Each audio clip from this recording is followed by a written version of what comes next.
Yo, what is up guys, Ghost here, welcome back to another video, and in this one I want to delve a little bit into some of the cheats that people are using in Delta Force to get things like ESP, which is of course extrasensory perception, basically wall hacks and all of that stuff. We all know that cheaters exist in the game, and sometimes the numbers that Delta Force and their so-called GTI security firm put out of how many people they've actually banned from the game, how many people they've forced offline, are quite staggering. So we're going to jump into all of this in a second. First of all though, if you guys do enjoy the content here on the channel, make sure you are subscribed to stay up to date with everything Delta Force and of course Battlefield later on this year. And as always, thank you guys so much for your support. So for anybody who keeps up to date with social media and looks at Delta Force there, I think they also send in-game mails to players as well.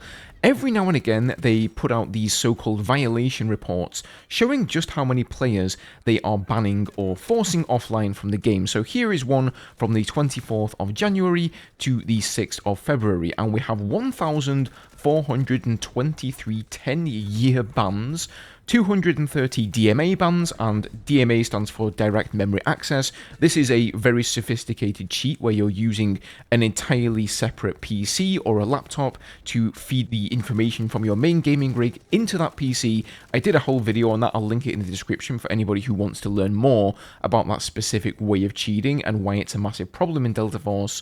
Then we've got 1,120 devices blocked, which essentially equates to hardware IP bans, 8,760 cheating attempts stopped, but then a whopping 40,479 players forced offline. Now, I don't think I'm the only one who feels like these numbers are pretty massive. If you take them all together, that's around 50,000 players that have violated something in the game. And if we go and take a look at the Steam numbers, well, we've only got around 80 or 90,000 concurrent players at the highest peaks throughout the day, so 50,000 players there in a week seems to be abnormally high to me. So that either screams that there are just so many cheaters in Delta Force, or that perhaps Delta Force are just skewing the numbers here to make us think that they're banning and forcing more people offline than they actually are. Now, I'm going to give them the benefit of the doubt. I don't think they really have any reason to do that, although they're not, providing any solid proof that these people have actually been banned outside of a random list of names every now and again, which may or may not be correct. But the only reason I have a doubt in my mind about this is because, I have seen evidence of them not necessarily sort of straight up lying, but not fully acknowledging the truth about certain things in the game, like the SBMM. They just sort of skirt around the issue. I think the player numbers on Steam as well seem to be somewhat inflated. I just don't feel when I play the game like there are that many players in there. And it is fair to say that the Steam numbers, that is not the entire player base, right? There's also the, is it the Garena launcher? They've also got their own launcher. There are several other places that you can play Delta Force, and some people do play there. Not everybody can play the game on Steam, depending on the region that you're from, right? Now, just like a few months ago, where Delta Force opened up about the use of DMA cheats in their game, which is obviously a method of cheating that requires significant investment of hardware, a little while ago they actually published another blog post about VMM, or virtual machines, which is a much cheaper and easier way of cheating. And this also explains why Delta Force needs kernel-level anti-cheat in the game. For anybody who remembers the launch of Delta Force, a lot of people were up in arms and didn't really like the fact that the game did have this kernel-level anti-cheat. They didn't really understand why that was happening. And so I want to delve a little bit into that, how virtual machines work, and why they actually do need kernel-level anti-cheat to protect us against those cheaters. So let's get their explanation of this. They say that unlike DMA cheats, VT cheats, as they call them, operate at the hypervisor level and leverage virtualization technology, giving them higher privileges than the security systems, and as a result, VT cheats can virtualize the operating system before the game even starts, thus leaving no traces in the computer's actual operating environment. And here they've got a bit of a diagram showing how it all works. I don't think this actually explains it that well, so I'm going to try and do a better job of this. But what they're saying here is that your Windows kernel is going to talk to Delta Force. It's going to talk to the anti-cheat system as well, because as we've already been over, it operates at the Windows kernel level. And then you've got the cheat in there, and this is all running on a virtual machine. But what is the virtual machine actually doing? So first of all, what is a hypervisor or a virtual machine monitor? Basically, this is virtualization software that creates and manages multiple virtual machines from a single physical host machine. So that means you don't actually need any additional hardware to do this. Now, acting as the VMM, or the virtual monitoring machine, the hypervisor then monitors and it pulls and sort of allocates the resources like your CPU, your memory, and your storage across all guest virtual machines, and then by centralizing these assets, it's possible to reduce each VM's energy consumption, the space allocation, and maintenance requirements while optimizing overall system performance. So this does have real-world implications. This is not something that's just created for cheating, it's just that cheaters have leveraged this technology to do that. And here, posted on some forums actually, which is frequented by cheaters, but this is a pretty good explanation of how it works. This is how a computer works if it doesn't run a virtual machine, right? You've got your hardware, the operating system interacts with the hardware, and then the applications, as you will know, run on your OS. But this is how it works if you have a virtual machine. So you've got the hardware, then you've got the virtual machine straight on top of there, and the operating system is then talking to the virtual machine, and then the applications are there. And this is where the anti-cheat system is running in relation to the others. So you've got the hardware, then you've got the virtual machine, then you've got your operating system, and then most anti-cheat systems that aren't working at the kernel level are just an application really that's sat on top of your operating system, and this will detect, you know, basic ESPs and stuff like that that are just other applications. So as you can see, if you run, let's say, Windows inside a VM, the VM, or the virtual machine, has more control over the operating system, because instead of the operating system interacting directly to the hardware, so your processor, your hard drive, your RAM, for example, where all of the information drawn from the server is stored about where enemy players are, that has to go through the virtual machine first before doing that. So you could technically mess around with, for example, all code that Windows is executing, or the RAM memory that it is accessing, which is really the important part there for cheaters, because in your RAM, that is where they store everything about the information you're drawing from the server when you're playing a game, where the enemy players are, how much health they have, and all the rest of it. Obviously, the game isn't showing that information to you, but it is stored somewhere in your computer, and that is what cheats like ESP are all about. It's about withdrawing that information and it displaying it to the user via an on-screen overlay. So this is what Delta Force have to say about their countermeasures for the specific kind of cheating. They say, with its built-in kernel-based anti-cheat toolkit, Delta Force is able to detect and neutralize VT cheats quickly and accurately.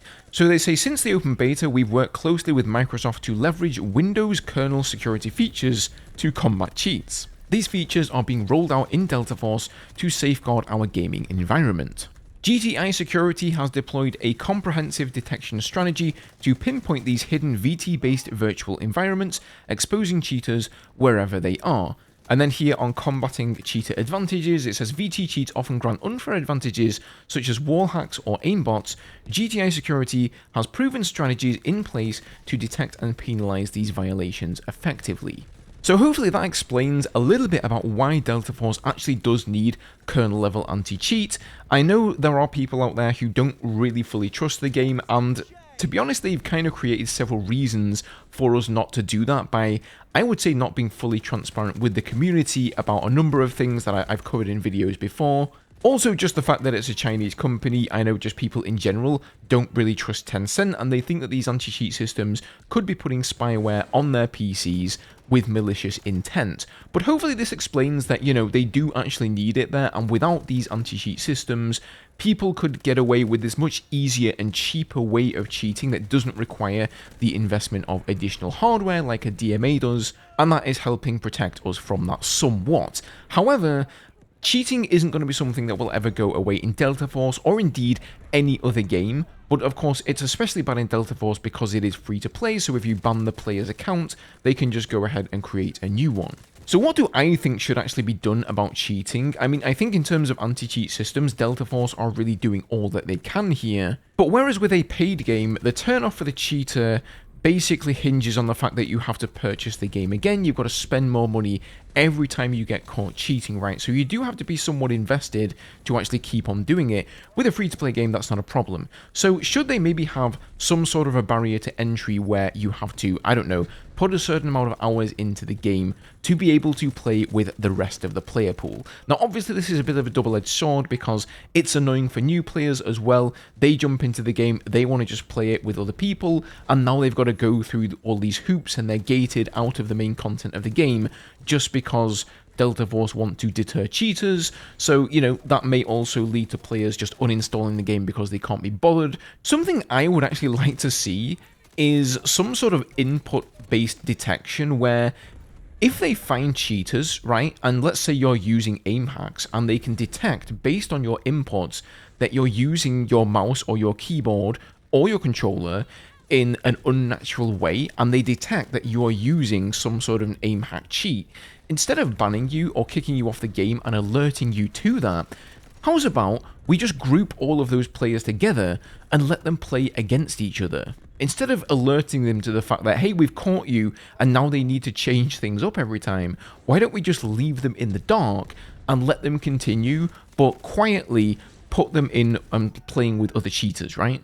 Like, it's become so sophisticated that I think it's reached a point that it is almost impossible to prevent it entirely. And as good as kernel-level anti-cheat systems are, you know, the cheat devs are simply going to learn to adapt to it, they're going to learn ways to get around it, and the best cheats out there, the most expensive cheats out there, are going to be those ones that are undetectable. Like, and we already know that banning doesn't really make much of a difference because people can always create new accounts. We've seen them banning hardware IPs as well, but people can simply spoof those IPs, and if the spoofed IP gets banned, then they just spoof a new one and they're back in the game cheating again. And every time they ban somebody, they're literally giving the cheat devs real-time feedback that their software needs to be changed and updated. It's like with regular hardware, if you report a bug, they're going to make a patch to fix that bug. Same thing with the cheaters, right? If they get reports from their users that that cheat is being detected by the anti-cheat system in a particular game, that is a signal to the cheat creators that they need to update it to get around the cheat system.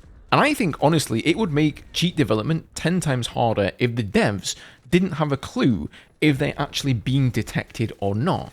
And I think it is incredibly hard to actually detect as a player if somebody's legitimately cheating in Delta Force or not. I mean, legitimately cheating, that doesn't sound like the right use of the word there, but you guys know what I mean. And the reason is because they literally have wall hacks built into the game, right? You've got Luna, she fires this detection arrow, and you can see players through the walls. So sometimes if you get killed by somebody in this fashion, you don't know, like, are they using the legit in-game wall hacks, or do they actually have ESP and they're using a cheat?